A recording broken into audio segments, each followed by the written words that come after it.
చూడండి నానమ్మ, మీరందరూ కలిసి గంగ జీవితం నుండి రంగులన్నీ దూరం చేశారు కదూ. మీ పాతకాలపు ఆలోచనలు, మీ పనికి మాలిన నియమాలు, నిబంధనలు, పాతకాలపు సాంప్రదాయాల వల్లనే కదా ఇవాళ ఈ శూన్యమైన గంగ జీవితాన్ని నేను రంగులమయం చేస్తున్నాను.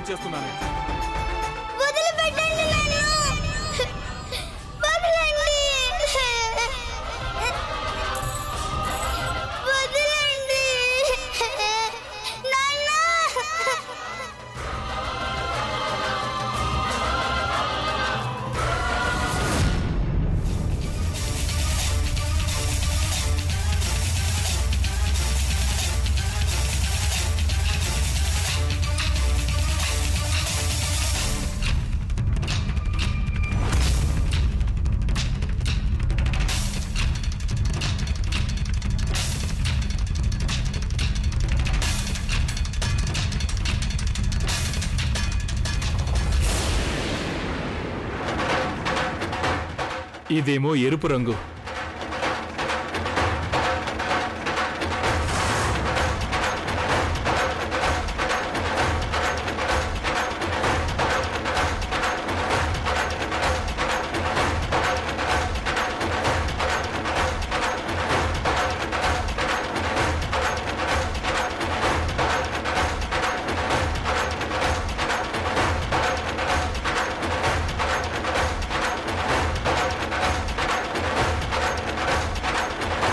ఇది నీలి రంగు. ఇది పసుపు రంగు.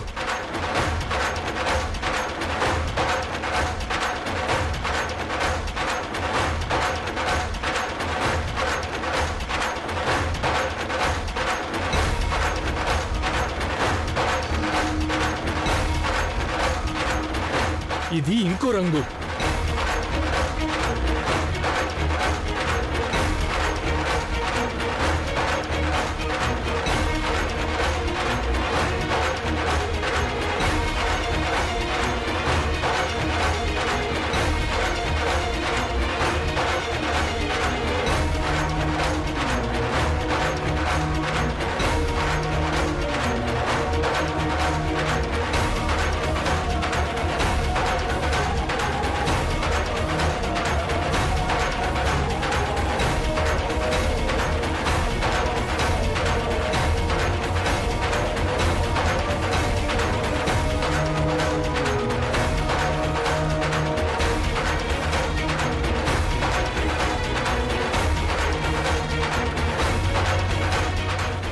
ఇది కాషాయ రంగు.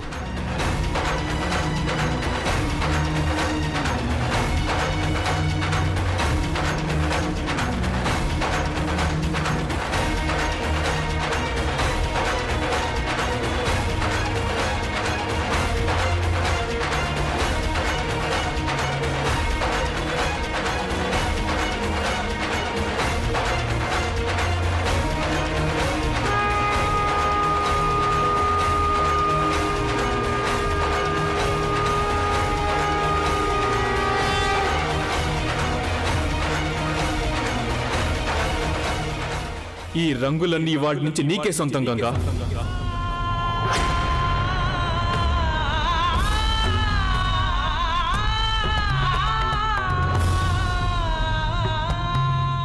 ఈ రంగులని నేనే ఇస్తున్నాను నీకు. ఏ కోర్టు అయినా, ఏ జడ్జి అయినా, ఏ చట్టమైనా వీటిని నీకు లేకుండా చేయలేరు.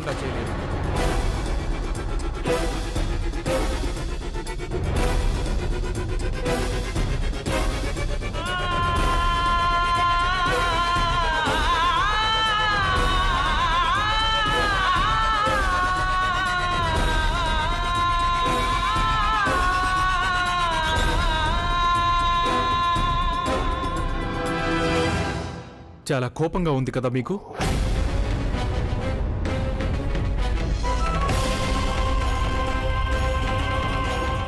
మీ ద్వంద్వ ఆలోచనలు అందరికీ తెలిసిపోయాయి.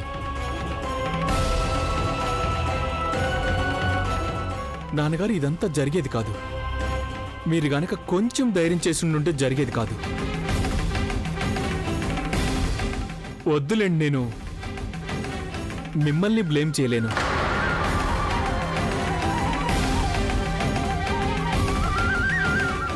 బికాజ్ యూ ఆర్ ఏ కావర్డ్. అవును, పిరికివారు మీరు.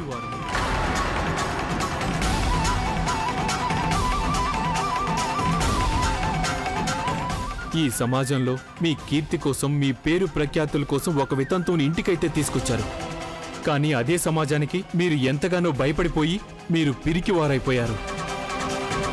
చట్టాన్ని కాపాడాల్సిన వ్యక్తి, ఎవరో కొందరిని చూసి భయపడిపోయిన వ్యక్తి చట్టాన్ని ఎలా కాపాడగలడు?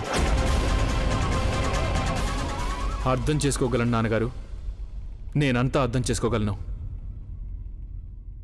ఈ పాతకాలపు సంప్రదాయాలు, ఆ రీతి రివాజులు చివరికి మీ చేతులు కట్టేశాయని నాకు తెలుసు.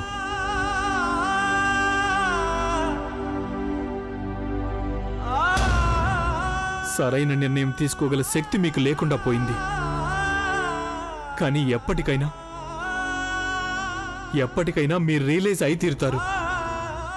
ఇవాళ మీ అబ్బాయి చేసింది సరైనదే అని గుర్తిస్తారు. ఆ రోజున మీరు మీ అబ్బాయిని చూసి గర్వపడతారు.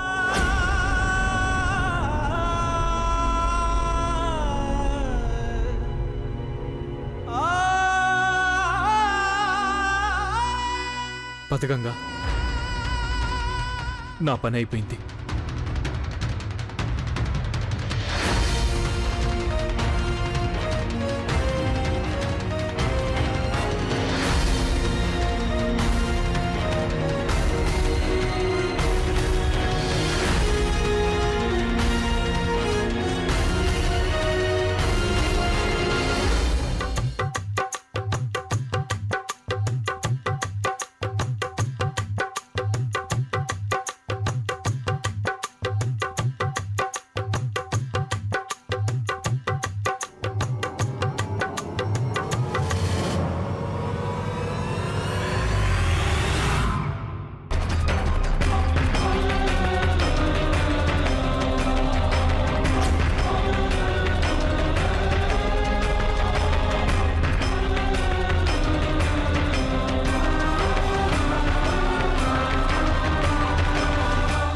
హోలీ శుభాకాంక్షలు.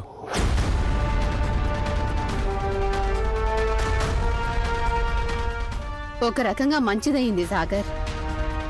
నువ్వు పువ్వులు విసిరావు, రంగులు విసరలేదు. లేదంటే వాళ్ళు నువ్వు ఎంతో పెద్ద పాపం చేసిన వాడివి అయిపోయేవాడివి. నాన్న, వితంతువులు హోలీ పండుగ చేసుకోరు. రంగులకి వాళ్ళకి ఎలాంటి సంబంధం ఉండదు. అలా చూసినట్లయితే మీ దృష్టిలో ఒక పాపం చేశాను నేను. చూడండి,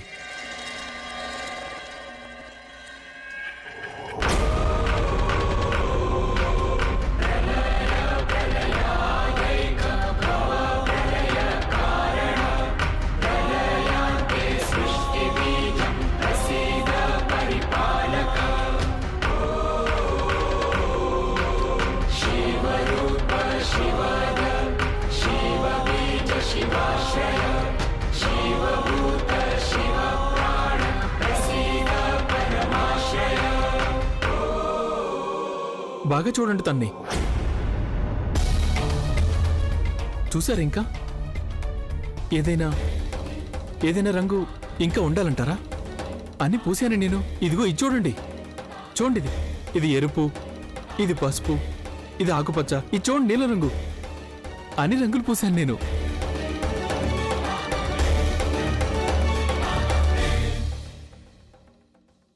గంగ జీవితాన్ని మళ్ళీ రంగులు భరితం చేశాను నేను. ఇంకో విషయం ఏంటంటే, అన్నిటికన్నా గొప్ప రంగు ప్రేమ.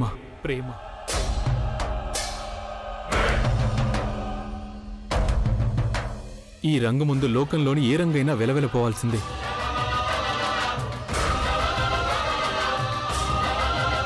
మీకు తెలుసా సుధా పిన్నమ్మ, గంగని ప్రేమించినందుకు నాకు పడిన శిక్ష ఏంటో తెలుసా?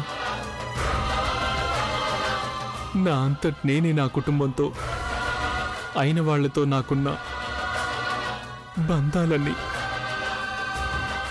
తెంచుకోవాల్సి వచ్చింది సుధా పిన్ని. బంధాల్ని తెంచుకొని వెళ్ళిపోయాడు. ఆ గంగ కోసం తన కుటుంబాన్ని వదిలి వెళ్ళిపోయాడు. మన కుటుంబానికి చాలా పెద్ద ఆపదే వచ్చింది కోడలా. మన బంధాలన్నీ పూర్తిగా తెగిపోయాయి కోడలా. లేదమ్మా, నేను నా కుటుంబాన్ని, నా కాపురాన్ని చెదిరిపోనివ్వను.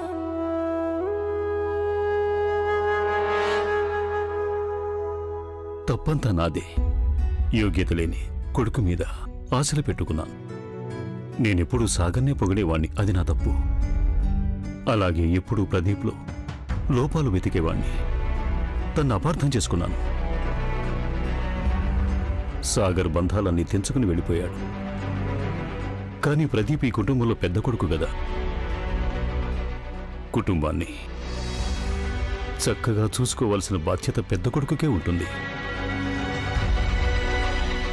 నాకు పూర్తి నమ్మకం ఉంది, ఇలాంటి కష్ట సమయంలో ప్రదీప్ నాకు తోడుగా ఉంటాడని. నాన్నగారు, నాన్న ప్రదీప్,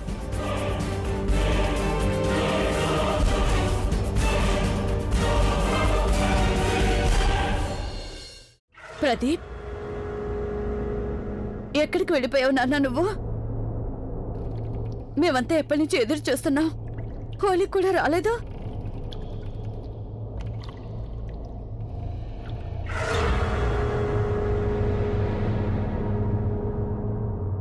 ఈ లాయర్ని ఎందుకు వెంట పెట్టుకొచ్చావు? కొన్ని ఫార్మాలిటీస్ పూర్తి చేయడానికి. ఫార్మాలిటీసా? ఏంటా ఫార్మాలిటీస్? మీరు చెప్పింది నిజమే నాన్నగారు. మళ్ళీ మళ్ళీ లోకుల ముందు చేతులు చాచడం, భిక్ష అడగడం నాకసలు అది నచ్చడం లేదు. అందుకని నేను ఇప్పుడు మిమ్మల్ని నా హక్కు అడుగుతున్నాను.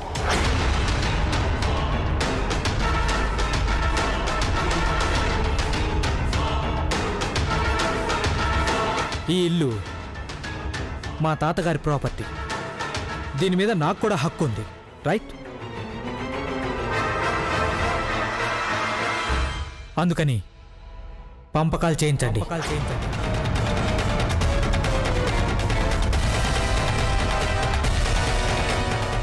పంపకాలా?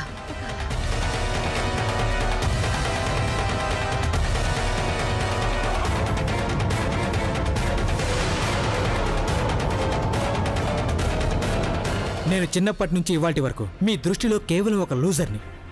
నాకు తెలుసు నేనేం చేయలేకపోయానని. కానీ ఇప్పుడు ఫైనల్లీ నా కాళ్ళ మీద నేను నిలబడదలిచాను.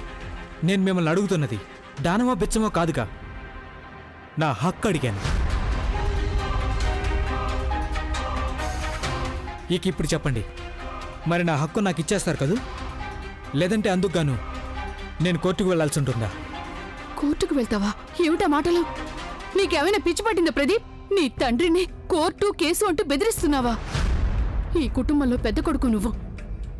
నీకు నీ వాటా కావాలా ఏంటి నాన్న? ఒక భాగం తీసుకుని ఏం చేస్తావురా నువ్వు? ఇళ్ళంటే రాళ్లతో కట్టరు, ప్రేమ నమ్మకాలతో కడతారు. ప్రదీప్, ఇలా మాట్లాడుతున్నావేంటి ప్రదీప్? నువ్వు ఈ కుటుంబాన్ని కలిసి కట్టుగా ఉంచుతావని ఇందాకే మీ నాన్నగారు అంటున్నారు. నాన్నగారు ఏదో కొంచెం కోపడేసరికి ఇంత పెద్ద నిర్ణయం తీసుకుంటావా నువ్వు? నువ్వు ఇంట్లో వాట అడుగుతావా?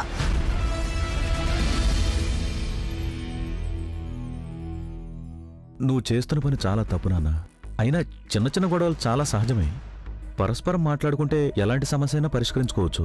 అంతేగాని ఇలా పంపకాలు చేసుకోవాలని కాదు. అవును ప్రదీప్, ఇలాంటి చిన్న చిన్న విషయాలకి చాలా అత్తయ్య, ఇదేమంత చిన్న విషయం కాదు.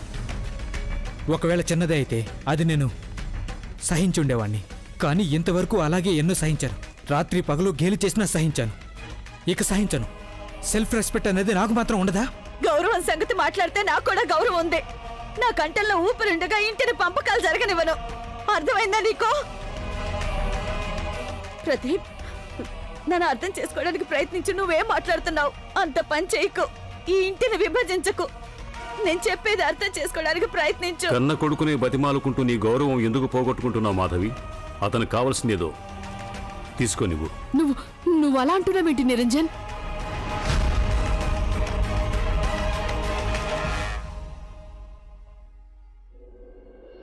నీకేం కావాలో తీసుకో. దానికి కోర్టు దాకా వెళ్ళి నీ కుటుంబం పరువు ప్రతిష్టలు మంటగలపాల్సిన అవసరం లేదు.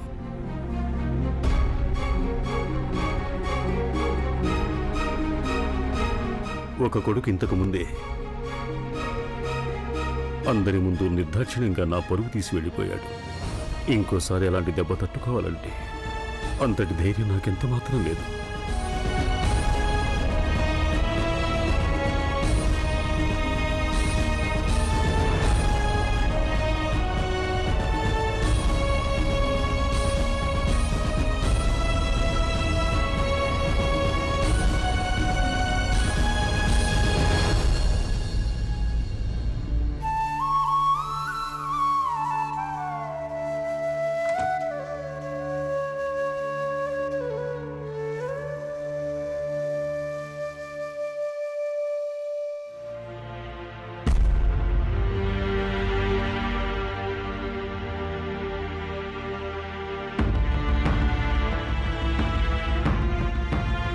వదినా,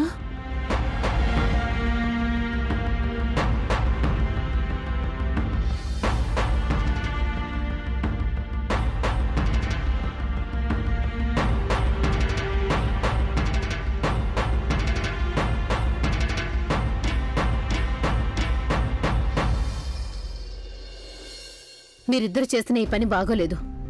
దీని ఫలితం ఏంటో మీకు తెలుసా అసలు? సుధా పిన్ని సరైన పని అనిపించే చేశాం మేము. గంగా, కనీసం నీకన్నీ తెలుసు కదా తల్లి. దీని పరిణామం ఏంటో నీకు తెలుసు కదా. పరిణామం గురించి ఎన్నడూ పట్టించుకుందాన్ని ఇప్పుడెందుకు పట్టించుకుంటాను?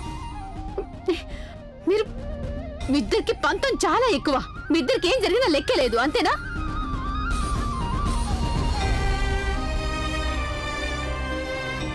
ఈ మాట మాత్రం మీరు కరెక్ట్గా చెప్పారు.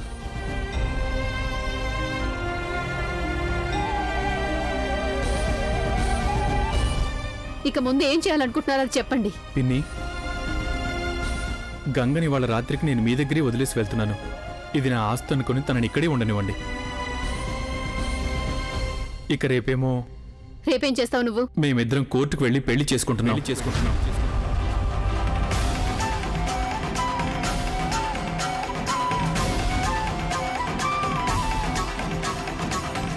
కానీ సాగర్, అమ్మగారు, బాబుగారు, చిన్నమ్మగారు వాళ్ళెవరికి ఇష్టం లేకున్నానా? గంగా, మన ప్రయత్నం మనం చేశాంగా. కానీ వాళ్ళు ఒప్పుకున్నారా? లేదుగా. మనం ఎన్నిసార్లు ఎంతగానో బతిమాలం, కానీ ఏం జరిగింది? అసలు వాళ్ళే మనం లెక్క చేయనప్పుడు మనం మాత్రం ఎందుకు చేయాలి? అయినా గంగా, మనం మేజర్స్ కదా, మన ఇష్ట ప్రకారమే మనం పెళ్లి చేసుకోవచ్చు. ఆ హక్కు మనకుంది. ఈసారి ఆ జడ్జి గారు కూడా చేయగలిగింది ఏమీ ఉండదు. మనం అవసరమైన కాగితాలతో వెళ్దాం. అప్పుడు చూద్దాం మనం జడ్జి గారు ఏం చేస్తారో ఏంటో.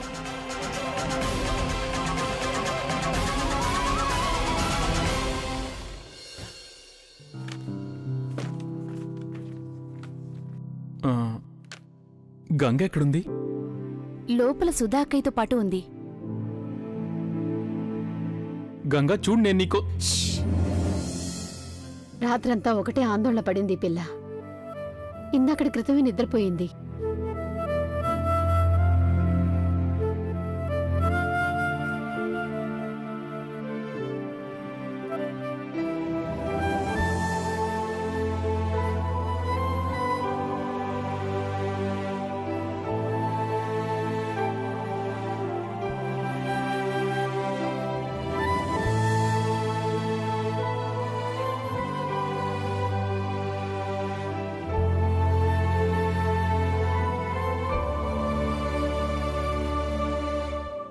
లేపనా?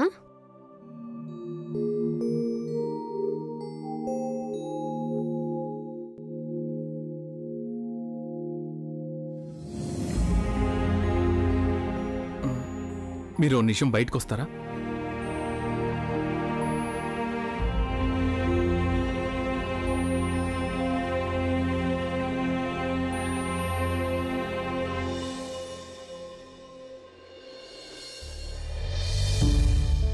సుధా పిన్ని, గంగకు సంబంధించిన పేపర్లు ఏమి లేవు కదా మన దగ్గర. అయితే కానీ తన స్కూల్లో చేరడానికి అఫిడవిట్ మాత్రం చేయించడం జరిగింది. అది కూడా ఒక ప్రూఫే. మీ దగ్గర కానీ గంగ పేపర్స్ ఏమైనా ఉన్నాయా? ఐ మీన్, గంగ మీ ఆశ్రమానికి వచ్చినట్టు ఏవైనా డాక్యుమెంట్స్ ఉన్నాయా? పెళ్లికి ముందు కోర్టులో అన్ని డాక్యుమెంట్స్ సబ్మిట్ చేయాల్సి ఉంటుంది. అందుకోసం రాఘవయ్య గారు గంగని ఇక్కడికి తీసుకొచ్చినప్పుడు ఆయన చేత కొన్ని పేపర్స్ మీద సంతకాలు తీసుకున్నాం. ఆ కాగితం తీసుకోవచ్చు. అది ఆశ్రమం ఆఫీస్ పత్రాల్లో ఉండుంటుంది. గ్రేట్. దెన్ మీరు పని చేయండి, ఆఫీస్ నుంచి ఆ కాగితాలు తెప్పించండి. నేను గంగ స్కూల్కి వెళ్ళి అఫిడవిట్ తీసుకొస్తాను. నానా సాగర్, ఇప్పుడు నువ్వు చేయబోతున్న పని గురించి బాగా ఆలోచించుకున్నావా?